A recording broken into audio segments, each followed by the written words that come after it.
إن الحمد لله نحمده ونستعينه ونستغفره ونعوذ بالله من شرور أنفسنا ومن سيئات أعمالنا. من يهده الله فلا مضل له ومن يضلل فلا هادي له، وأشهد أن لا إله إلا الله وحده لا شريك له، وأشهد أن محمدا عبده ورسوله. أما بعد، فقد ذكرنا في الدرس السابق القاعدة الأولى من القواعد التي ذكرها الشيخ محمد بن عبد الوهاب، وذكرنا أدلة كثيرة من القرآن عليها. ومضمون هذه القاعدة أن الإقرار بتوحيد الربوبية لا يدخل المرء في الإسلام. أن الإقرار بتوحيد الربوبية لا يدخل المرء في الإسلام. We mentioned last class the first principle that Al-Imam Muhammad Ibn Abdul-Wahhab rahimahullah mentioned. And we mentioned a number of evidences for it, correct? What was the first principle?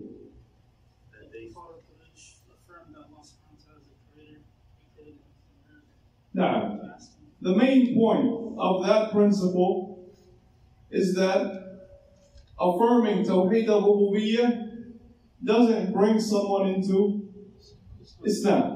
That's the main point of it, and we mentioned many evidences, and what the evidences we didn't mention are much more than the ones we did mention. وأن المشركين الذين آذوا النبي صلى الله عليه وسلم والمؤمنين وقاتلوهم مقرون أن الله هو الخالق الرازق المحيي المميت إلى آخره، ولم يدخلهم ذلك في دين الإسلام، كما قال تعالى: وما يؤمن أكثرهم بالله إلا وهم مشركون. وما يؤمن أكثرهم بالله إلا وهم مشركون. قال ابن عباس رضي الله عنه: من إيمانهم إذا قيل لهم من خلق السماوات ومن خلق الأرض ومن خلق الجبال قالوا الله، وهم مشركون به. فما هو التوحيد إذن الذي ينجي العبد ويدخله في دين الإسلام ويجعله من المؤمنين المسلمين؟ وهو أن يقر مع ما سبق من التوحيد الخبر العلمي بأن العبادة كلها لله سبحانه، ويكفر بما يعبد من دونه ويعبده وحده لا شريك له. وهذا هو توحيد العبادة، توحيد الألوهية. قال شيخ الإسلام ابن تيمية رحمه الله: وهذا التوحيد أي الربوبية هو من التوحيد الواجب. من هنا التبعيض، من التوحيد الواجب، لكن لا يحصل به الواجب ولا يخلص بمجرده عن الإشراك الذي هو أكبر الكبائر الذي لا يغفره الله، بل لا بد أن يخلص لله الدين فلا يعبد إلا إياه، فيكون دينه كله لله. انتهى كلام شيخ الإسلام رحمه الله، وهو توحيد الألوهية أو توحيد العبادة، كما قال تعالى: ومن يكفر بالطاغوت ويؤمن بالله فقد استمسك بالعروة الوثقى لا انفصام لها. فمن يكفر بالطاغوت أي بجميع ما يعبد من دون الله، ويؤمن بالله أي إيمانا يوجب عبادته وحده لا شريك له، فقد استمسك بالعروة الوثقى لا انفصام لها. وقال تعالى: ولقد بعثنا في كل أمة رسولا أن اعبدوا الله واجتنبوا الطاغوت فمنهم من هدى الله ومنهم من حقت عليه الضلالة. وقال النبي صلى الله عليه وسلم: من قال لا إله إلا الله وكفر بما يعبد من دون الله حرم ماله ودمه. حرم ماله ودمه لأنه صار مسلما. حرم ماله ودمه وحسابه على الله. Then, what is the Tawheed then that saves a person and brings him into Islam? And that Tawheed makes him a believer. It makes him a Muslim. Which one is it? It is to affirm what we previously mentioned of the knowledge-based Tawheed, and then on top of that, to affirm that al-ibadah is only for Allah subhanahu wa ta'ala, and to disbelieve in everything that is worshipped other than Allah, and then to worship Him alone without any partners. That's Tawheed al-ibadah. You have to disbelieve in everything that is worshipped other than Allah. It's not, I worship Allah and people are allowed to worship whatever they want. Then you haven't disbelieved in worship of other than Allah. Shaykh al-Islam Ibn Taymiyyah rahimahullah, he says, and this Tawheed, and he's referring to al-Rububiyyah, he says this Tawheed is a part of the wajib. Tawheed, al-Rububiyyah, it's a part of the wajib. However, you haven't completely realized the obligation, the wajib. And it does not free one from shirk, which is the greatest of sins, which Allah does not forgive. Rather, he has to make the religion all for Allah, and thus not worship anything except Him, and make the religion all for Allah, sincerely for Allah. And he's referring to which Tawheed? Tawheed al-Ibadah or Tawheed al-Uluhiyyah. And as Allah subhanahu wa ta'ala said, these are my words, Shaykh al-Islam's words ended, as Allah subhanahu wa ta'ala said, فَمَنْ يَكْفُرْ بِالطَّاغُوتِ وَيُؤْمِنْ بِاللَّهِ فَقَدْ اسْتَمْسَكَ بِالْعُرْوَةِ الْوُثْقَى. And whoever disbelieves in al-Taghut and believes in Allah, then he has grasped the most trustworthy handhold, that will never break. Whoever disbelieves in al-Taghut, meaning in everything that is worshipped other than Allah, وَيُؤْمِن بِاللَّهِ, and believes in Allah, he believes in a way which necessitates that he worships only Allah subhanahu wa ta'ala. فَقَدْ اسْتَمْسَكَ بِالْعُرْوَةِ الْوُثْقَى لَا انفِصَامَ لَهَا. وَقَالَ تَعَالَى, and Allah subhanahu wa ta'ala said, and we have sent in every nation a messenger, meaning proclaiming, worship Allah and avoid al-Taghut. Worship Allah and avoid al-Taghut. And the Messenger sallallahu alayhi wa sallam said, whoever says, La ilaha illallah, and disbelieves in what is worshipped other than Allah, then his blood and his wealth is protected. Meaning he has become what? A Muslim. Meaning he has become a Muslim. وَحِسَابُهُ عَلَى اللَّهِ. And his judgment is to Allah. Allah will judge him for his actions. يقول العلامة ابن القيم رحمه الله: ليس التوحيد مجرد إقرار العبد بأنه لا خالق إلا الله وأن الله رب كل شيء ومليكه كما كان عباد الأصنام مقرين بذلك وهم مشركون.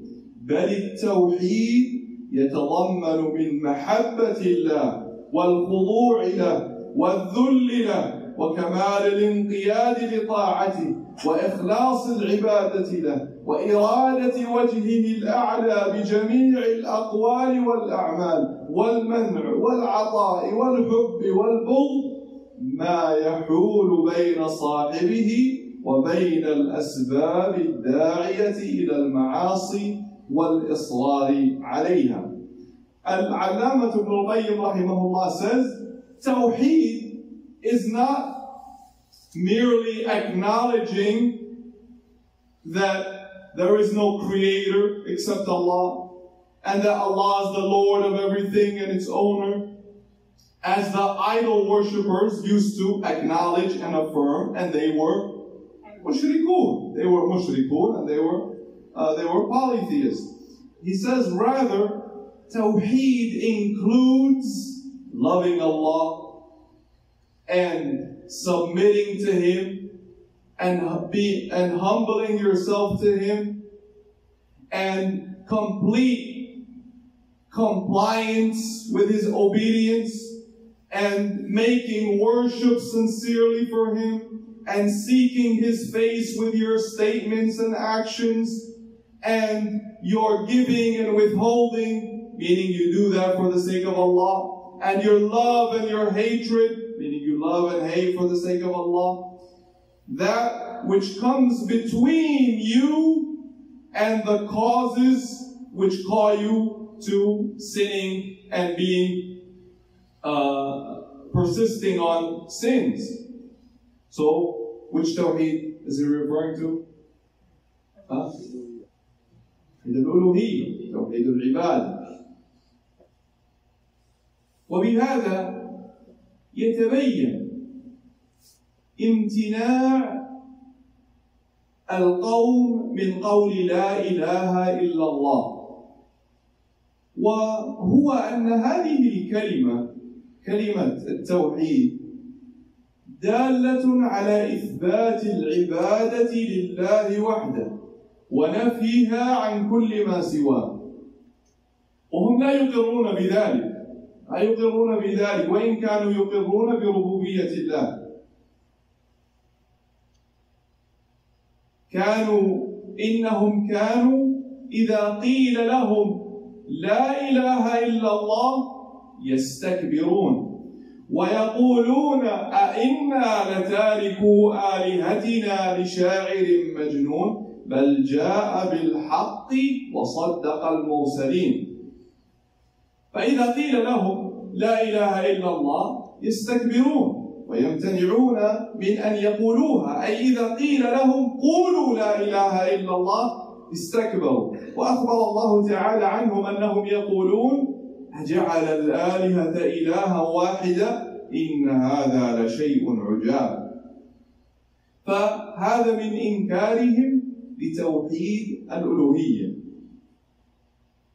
Through what we mentioned now and in the previous class as well, we understand then why they refused to say La ilaha illallah. Those people that the Messenger ﷺ was sent among.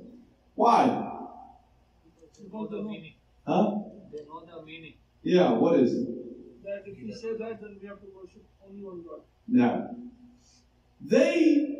because this word, which is the word of Tawheed or the word of Islam, it confirms and affirms that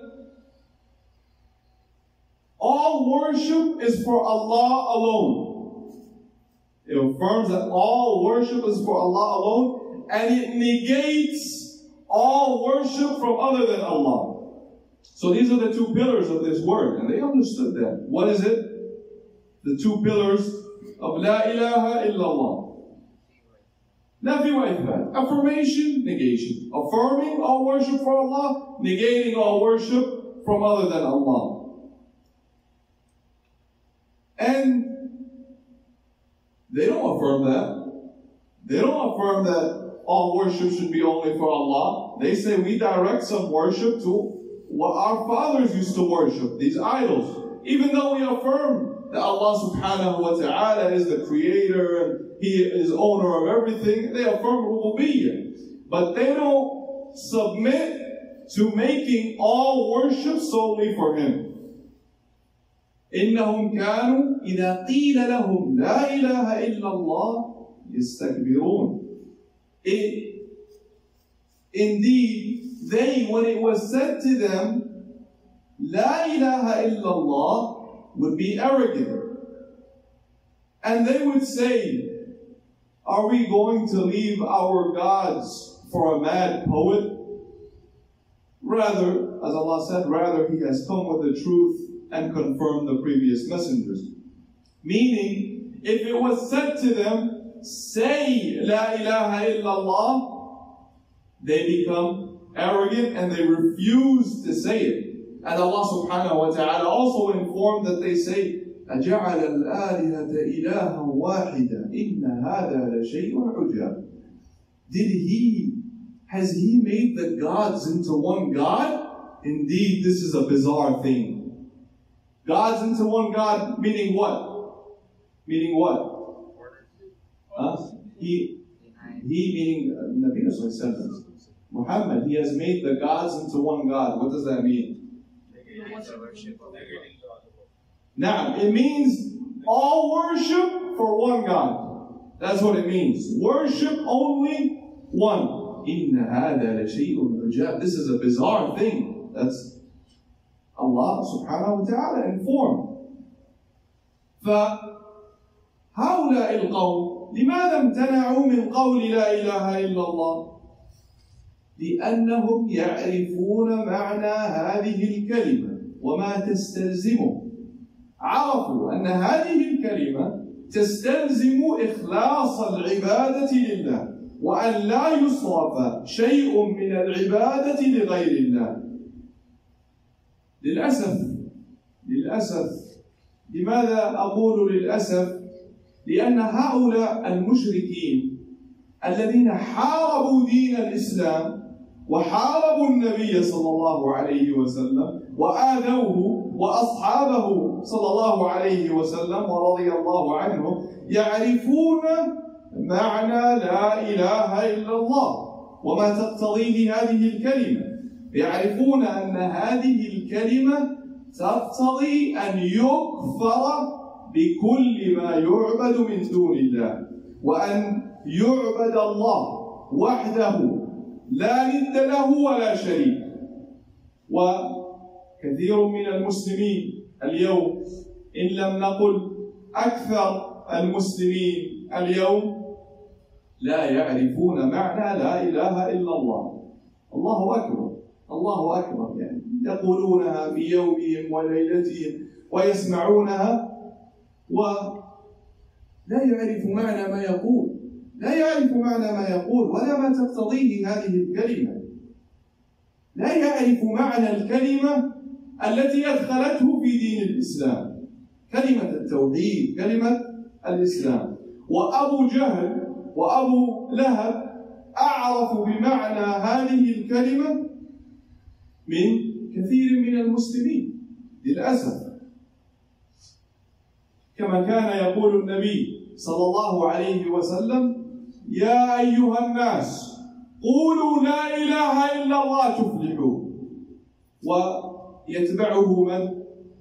أبو لهب بالحجارة ويقول: يا أيها الناس لا تطيعوه فإنه كذاب. إنه يعرف معنى هذه الكلمة. So these people, they refused to say La ilaha illallah. They wouldn't say it. Why? Because they knew what it meant if I say it. They knew what it meant. They knew what it necessitates. They knew if I say it, that means I have to worship Allah alone, subhanahu wa ta'ala. Make all worship sincerely for Him. And that I can't direct any form of worship to other than Allah. And that I must disbelieve in everything that is worshipped other than Allah. And that is sad. That is sad. Why is it sad? Now, it's sad because these mushrikun, these kuffar who fought the Messenger ﷺ and harmed the Messenger, and they kicked them out of their land, and they tortured the Sahaba, and did what they did, they know what La ilaha Illa Allah necessitates, what it means and what it necessitates. And they understood that if you say it, you can't direct any worship to other than Allah subhanahu wa ta'ala. And unfortunately, many, if not most, of the Muslimun today ask them, what does La ilaha illallah mean? They don't know. If, sometimes, best case, there is no creator except Allah. And this is what Tawheed, Rububiyyah, explaining it as Al-Rububiyyah. There is no Lord except Allah. And that's amazing. That is absolutely amazing that a Muslim who says it in his night and day several times, and he hears it in the adhan, and he really does not know what it means and what it necessitates. And he testifies through this word of Tawheed, this word of Islam. Abu Jahl and Abu Lahab know more about La ilaha illallah than many Muslimun today. Abu Lahab, the one, when the Messenger sallallahu alayhi wa sallam, he used to go in the beginning of the da'wah, the beginning of Islam, and he used to say, "Oh people, say La ilaha illallah, you will be successful." And he used to follow him and throw rocks at him to the point that his heels would bleed. And he would follow him with rocks, and he would say, "Do not obey him, he is a liar." قال الله تعالى: قالوا وهم فيها يختصمون تالله إن كنا لفي ضلال مبين إذ نسويكم برب العالمين إذ نسويكم برب العالمين. هل سووا آلهتهم بالله في الخلق والملك؟ لا، لأنهم قالوا برب العالمين، برب العالمين، فهو خالق كل شيء وهو مالكه، فهم مقرون بهذا. بل لم يقل أحد من بني آدم أن العالم له خالقان أو أكثر، مالكان مدبران مستويان. هذا لم يقله أحد من بني آدم، فهم مفطورون على خلاف ذلك، مفطورون على الإقرار برب واحد. لكن نسويكم برب العالمين في العبادة، كنا نصرف العبادة إليكم وندعوكم كما يدعى الله ونحبكم كما يحب الله ونرجوكم كما يرجى الله. وهذا إنما هو بحر حق الله سبحانه. تالله إن كنا لفي ضلال مبين. فهذه تسويتهم لآلهتهم برب العالمين. Allah subhanahu wa ta'ala says, they will say while disputing in it, meaning in the fire. They will say, disputing with each other in the fire, in hell, by Allah, we were in clear misguidance. Tallahi in kunna lafi dhalalin mubin. By Allah, we were in clear misguidance. إِذْ نُسَوِّيكُمْ بِرَبِّ الْعَالَمِينَ. when we made you equal to the Lord of the worlds. We made you equal to the Lord of the worlds. That was their misguidance, and they realized it. Made them equal to the Lord of the worlds in what? Huh? Anyone else? We made you equal to the Lord of the worlds. No. Why is that wrong? In all aspects of Tawheed? Absolutely not. Now, so we need to understand that from their actual statement, look at the statement. نُسَوِّيكُمْ بِرَبِّ الْعَالَمِينَ. We made you equal to the Lord of the worlds. Then they are affirming that He is the Lord of the worlds and the creator of everything and the owner of everything. They affirm that. That's not the issue.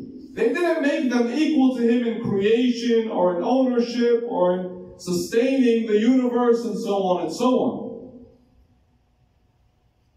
In fact, no one in the history of mankind ever said that. No one in the history of mankind ever claimed that the universe has more than one creator, 2, 3, 4, 5 creators, and they're equal in creating, and they're equal in ownership, and they're equal in sustaining the universe, and so on and so on. This, you have to be crazy to claim it. Because the human being, his fitrah rejects it. He instinctively, intuitively affirms one Lord. He affirms one Lord. So, what did they make them equal to Allah in? نُسَوِّيكُمْ بِرَبِّ الْعَالَمِينَ. We made you equal to the Lord of the worlds. In worship. That we made you equal to Him in that we made you deserving of worship.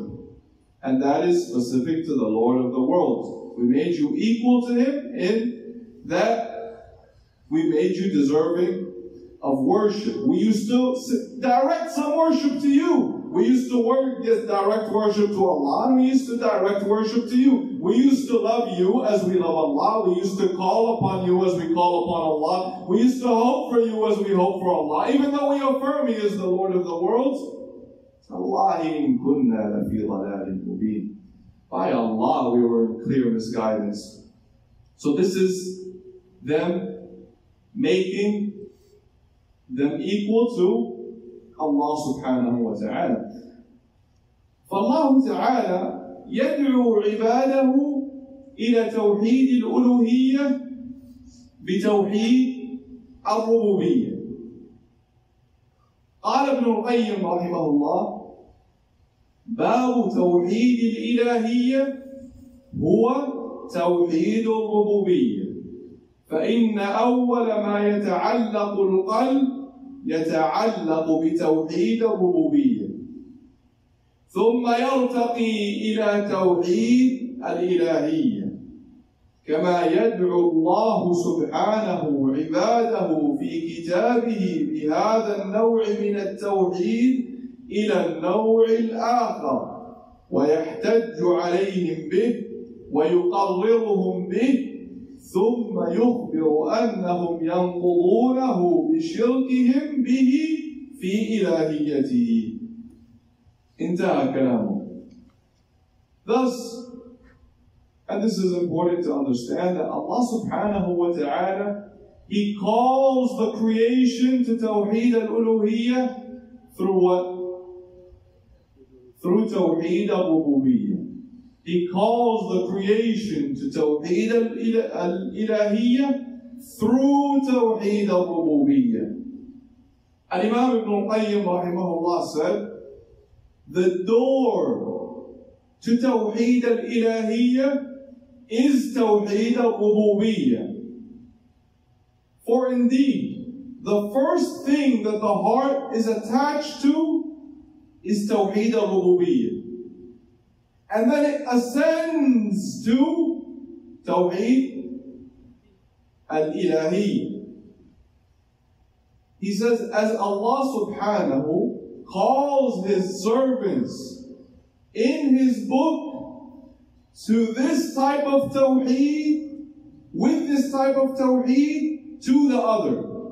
Through this type of Tawheed to the other. Meaning through Al-Rububiyyah to Al-Uluhiyyah. And He uses it as a proof against them. And He establishes it. And then He informs that they are invalidating it through their shirk in the Uluhiyyah. Mafhum? Clear? Clear? وهذا كثير جدا جدا في القرآن. هذا كثير جدا في القرآن. And this is a very, very common theme in the Qur'an. It's very, very plentiful and common in the Qur'an. What is it? Calling them to Tawheed al-Uluhiyyah through Allah's Rububiyyah. Through Tawheed al-Rububiyyah. For example, منه قول الله تعالى الله خير أما يشركون أمن خلق السماوات والأرض وأنزل لكم من السماء ماء فأنبتنا به حدائق ذات بهجة ما كان لكم أن تنبتوا شجرها أإله مع الله بل هم قوم يعدلون. Is Allah better or that which they attribute as partners? Allah saying this. Is Allah better or that which they attribute as partners?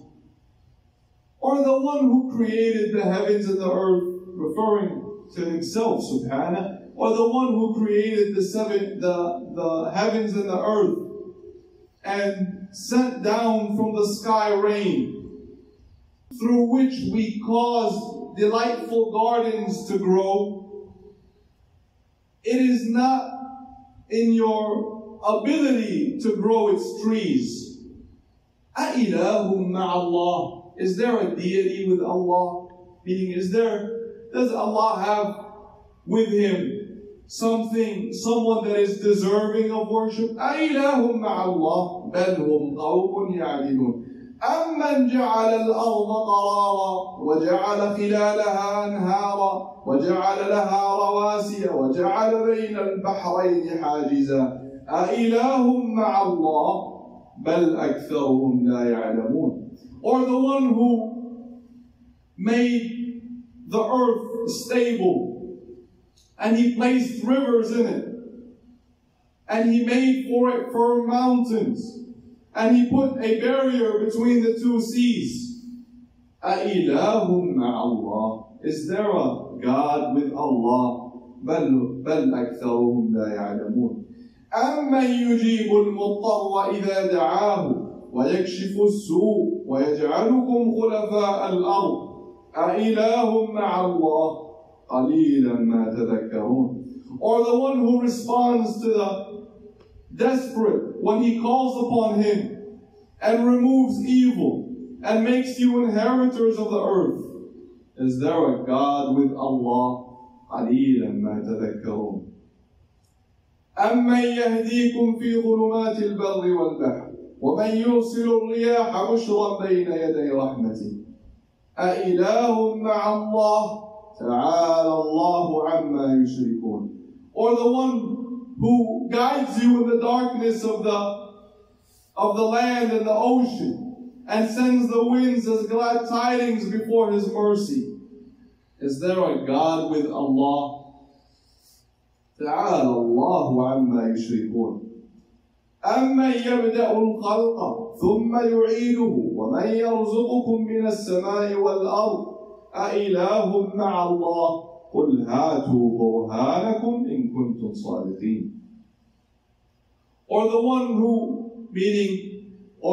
meaning, is He better, or those you attribute as partners?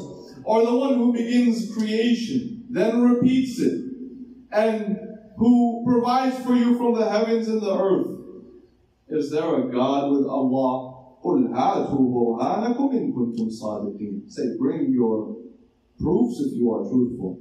So, these things that were mentioned, what are they? Tawheed, Al-Rububiyyah. Using it to affirm Tawheed Al-Uluhiyyah. فَقْرَأُوا الْقُرْآنَ بِتَدَبُّرٍ وَانظُرُوا كيف يذكرهم بنعمه عليهم ويقررهم بتوحيد الربوبية ليدعوهم إلى توحيد الألوهية، إلى عبادته وحده، ولا سيما في السور المكية، لا سيما في السور المكية. اقرأوا مثلا سورة النحل وهي من المكي وتسمى سورة النعم. وعلى كل حال هذا باب يصعب حصره، والآيات التي ذكرناها مثال، والآيات في هذا كثيرة جدا. Read the Qur'an and notice this and contemplate over it and see how Allah subhanahu wa ta'ala is establishing Tawheed al-Rububiyyah to call them to His worship. And He reminds them of His blessings to call them to His worship, subhanahu. And this is especially common in which chapters? Surah al-Makki, the Makki chapters, the Makki surahs. Why is it common in that?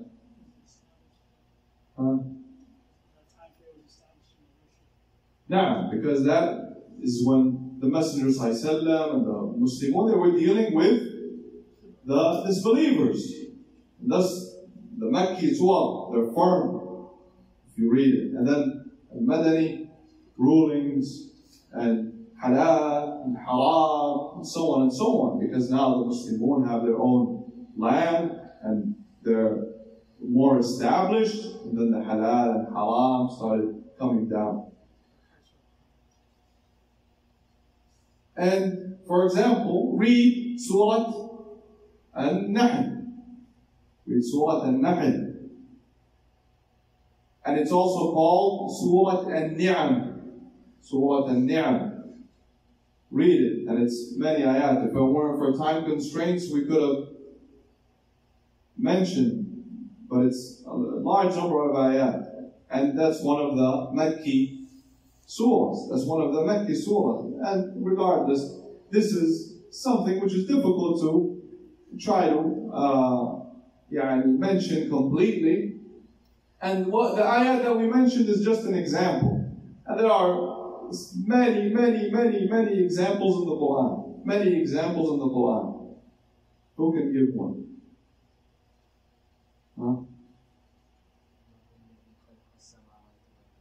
Now, for example, anything that has to do with Tawheed al-Rububiyyah of Allah subhanahu wa ta'ala, it's not simply to try to convince them that Allah is the creator. It's to get them to what? To worship Him. To get them to worship Him. And we're going to talk, inshallah, about the ways of the innovators. They stop at Tawheed al-Rububiyyah. طيب. يقول ابن القيم رحمه الله: فإذا كان هو وحده الخالق، فكيف لا يكون وحده المعبود؟ وكيف يجعلون معه شريكا في العبادة؟ وأنتم مقرون بأنه لا شريك له في الخلق. وهذه طريقة القرآن، يستدل بتوحيد الربوبية على توحيد الإلهية. وقال رحمه الله في موضع آخر: وهذه قاعدة القرآن، يقرر توحيد الإلهية بتوحيد الربوبية، فيقرر كونه معبودا وحده بكونه خالقا رازقا وحده. Al-Imam Ibn Muhammad says, and thus if He is the Creator alone, then how is He not the only one worshipped? And how do they give Him partners in His worship? and you affirm that there is no partner in His creation, in creating. And this is the way of the Qur'an. It uses Tawheed al-Rububiyyah as an evidence for Tawheed al-Ilahiyyah. This is the way of the Qur'an. And he also said, rahimahullah, and in a different book, and this is the principle of the Qur'an. It affirms Tawheed al-Ilahiyyah through Tawheed al-Rububiyyah. And thus, it affirms that He is the only one worthy of worship because He is the creator and provider alone. ويقول أيضا في طريق الهجرتين رحمه الله: فتوحيد الربوبية أعظم دليل على توحيد الإلهية، ولذلك وقع الاحتجاج به في القرآن أكثر مما وقع بغيره لصحة دلالته وظهورها وقبول العقول والفطر لها والاعتراف أهل الأرض بتوحيد الربوبية. ولذلك كان عباد الأصنام يقرون به وينكرون توحيد الإلهية ويقولون أجعل الآلهة إلها واحدا، مع اعترافهم بأن الله وحده هو الخالق لهم وللسماوات والأرض وما بينهما، وأنه المتفرد بملك ذلك كله. فأرسل الله تعالى الرسل تذكرهم بما في فطرهم الإقرار به، تذكرهم بما في فطرهم الإقرار به من توحيده وحده لا شريك له، وأنهم لو رجعوا إلى فطرهم وعقولهم لدلتهم على امتناع إله آخر معه واستحالته وبطلانه. Al-Imam Ibn Qayyim says here, rahimahullah, in another book, Tariq al-Hijratain, and I didn't have time to copy here, so I brought the book. He says, Tawheed al-Rububiyyah is the greatest evidence for Tawheed al-Ilahiyyah. And that is why the Qur'an uses it as a proof more than other things, due to the correctness of using it as an evidence and its clearness and the acceptance of the intellects and fitrah for it. And because the people of earth affirm and acknowledge Tawheed al-Rububiyyah. Notice, he's very, very precise in his words. The correctness of it and how clear it is, and the intellects and fitrah accept it. He says, and this is why the worshippers of the idols acknowledged it, and they denied Tawheed al-Ilahiyyah, as they said, أَجَعَلَ الْآلِهَةَ إِلَهًا وَاحِدًا. Did He make the gods one God? Even though they affirm that Allah alone is the creator of them, meaning the creator of their gods and the owner of them. As we mentioned, what did they used to say in their talbiyah? Yeah. You're the no, you're the permission. No, you own what they own. Now, you own them and what they own. And subhanAllah, you own them and what they own. So they have no share of ownership, yet they still worship Him. The point, he says, even though He is the creator of them, and it could be also referring to them themselves. It could be referring to their idols, or it could be referring to them. And the heavens and the earth and whatever is in between, and that He is the only one who owns all of that. And thus Allah sent the messengers, reminding them of what is in their fitrah. What is in their fitrah? What is it that is in their fitrah? Tawheed al-Rububiyyah. That they acknowledge that one Lord. They acknowledge one Lord.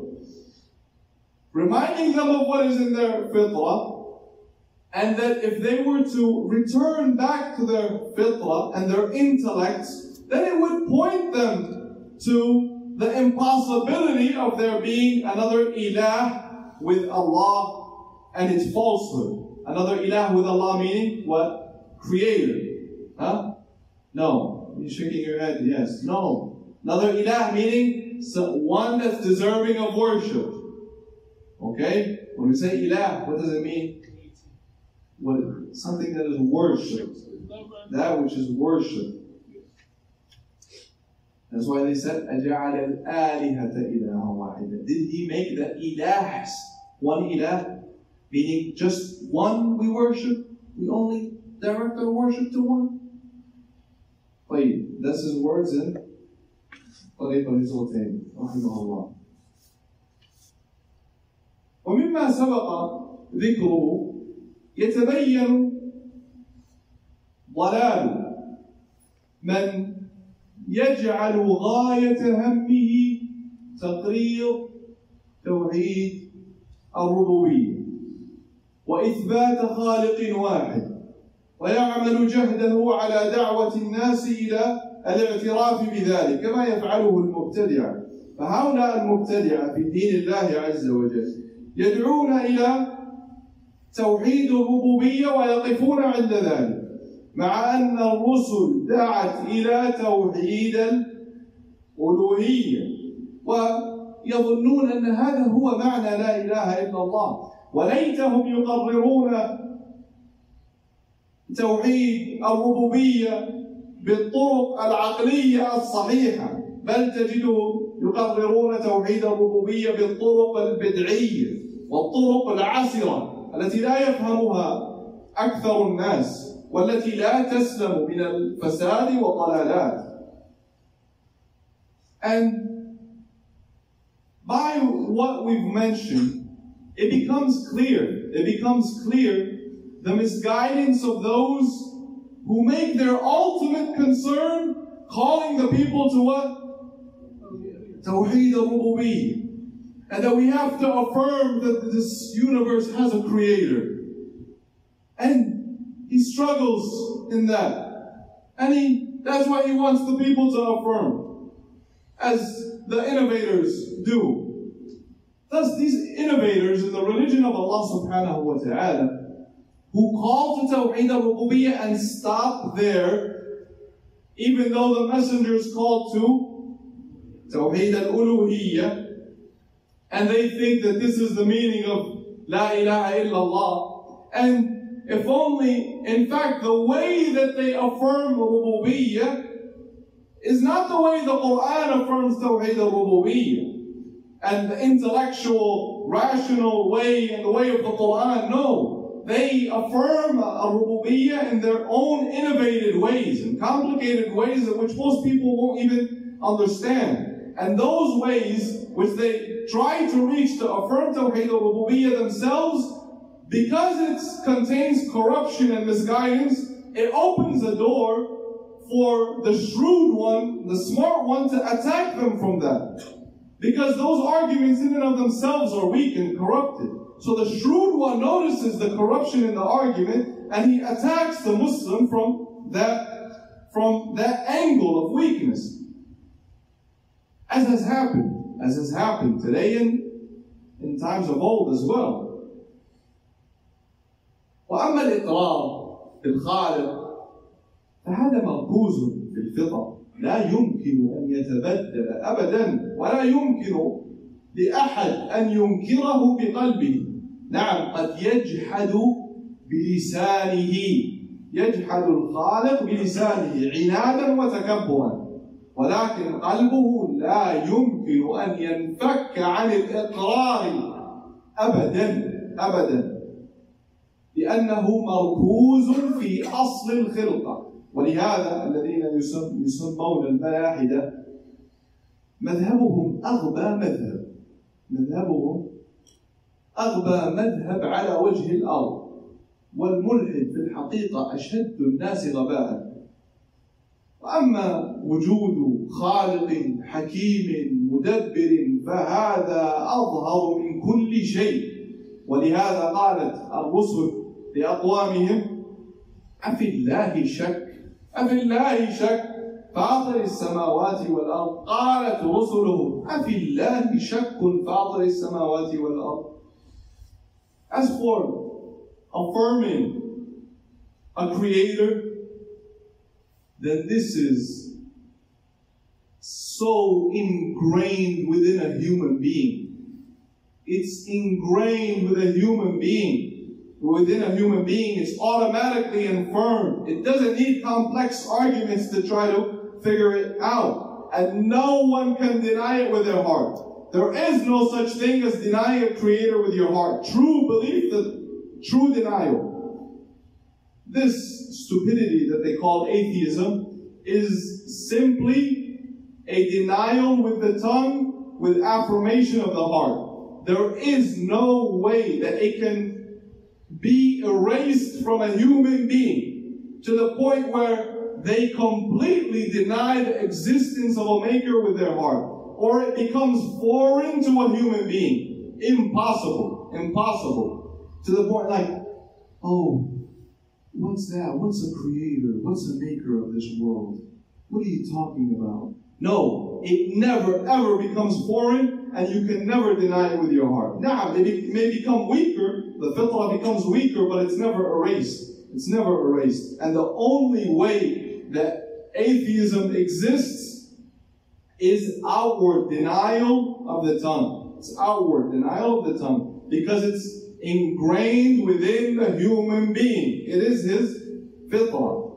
And this, in reality, this thing, even though they call them atheists, in reality, they're the deniers of their Lord. That's what they are. The deniers outwardly of their Lord.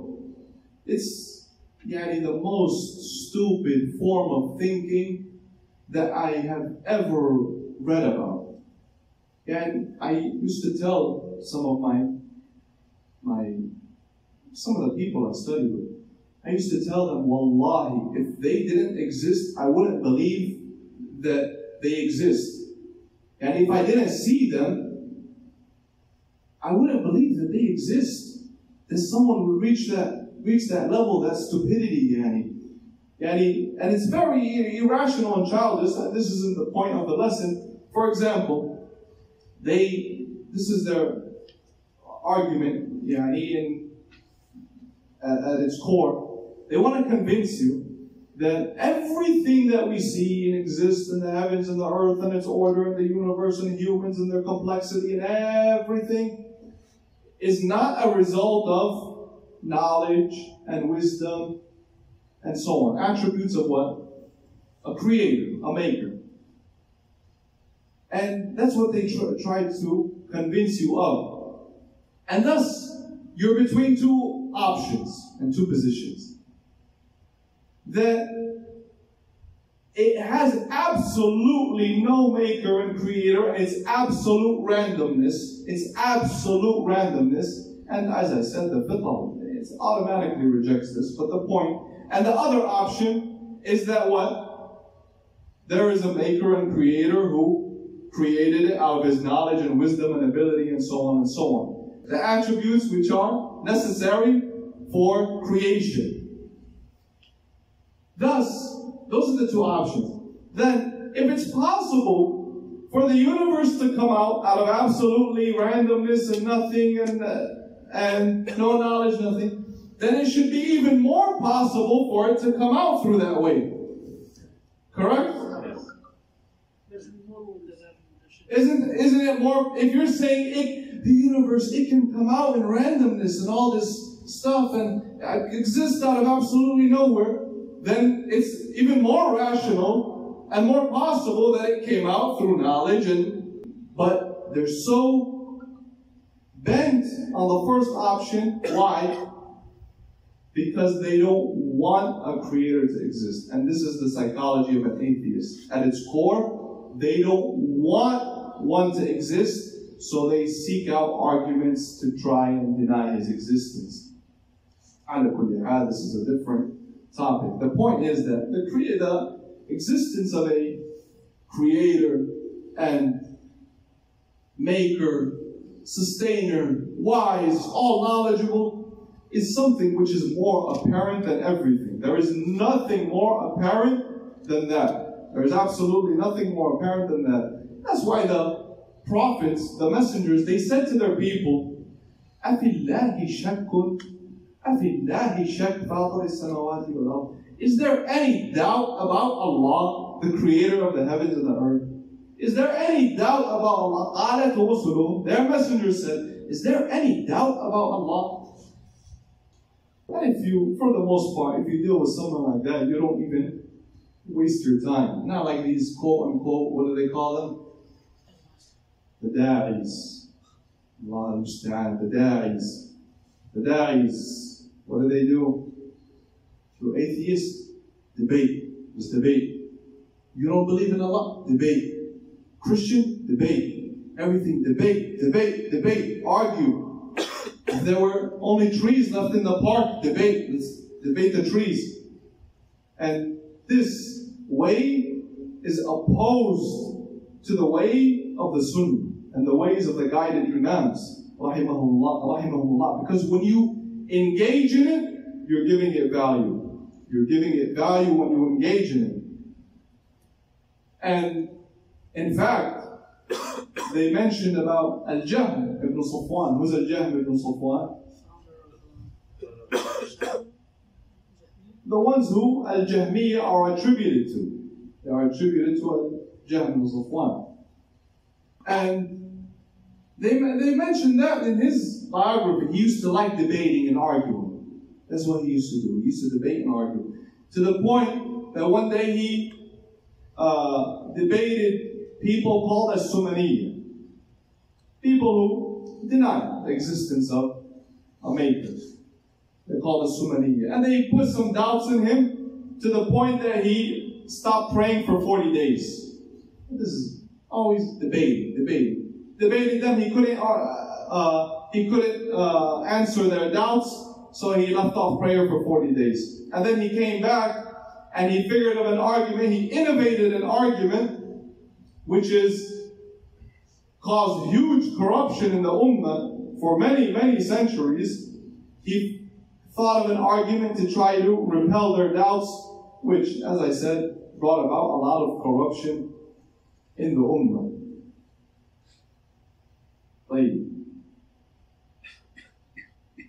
Why then, if they affirm rububiyyah for Allah alone, why did they worship other than Allah? Why did they worship other than Allah?